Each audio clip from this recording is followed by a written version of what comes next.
কালকে থেকে হাজবেন্ডের সঙ্গে কথাই বন্ধ হয়ে আছে। তাকে বলেছিলাম এই গরমে কিচ্ছু মন চাইছে না, অফিস থেকে ফেরার সময় ভালো কিছু খাবার এনো। সে বলেছিল ঠিক আছে আনবো।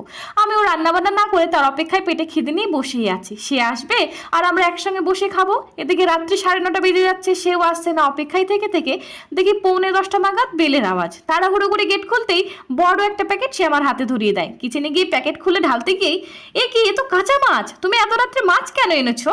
সে বলে তুমিই তো বললে ভালো খাবার আনতে, তুমি তো মাছটাই বেশি ভালোবাসো, তাই নিয়ে এলাম। হে ভগবান, আমি বলেছিলাম রান্না করা খাবার আনতে, রান্না করার জন্য খাবার আনতে নয়। রাত্রিবেলায় তো খাওয়া দাওয়া মাথায় উঠেছিল, মনটাও দুজনেরই খারাপ, কিন্তু আমি আবার বেশিক্ষণ রাগঝাল করে থাকতে পারি না। তাই ভাবলাম ও তো মাছের কাটলেট খেতে ভালোবাসে, ওটাই বানিয়ে ফেলি, ওরও মনটা ভালো হয়ে যাবে আর কথা বলার একটা সুযোগ পাওয়া যাবে। হ্যাঁ, যেই মাত্র কাটলেটের প্লেটটা ওর হাতে ধরিয়েছি, আরে কি খাবার খাবে একটু বুঝিয়ে বলবে তো, কাজের চাপে মাথা ঠিক থাকে না যে। চলো করো। তার শত পছন্দের খাবার হলেও প্রথম বাইটটা সে কিন্তু আমাকেই দেয়।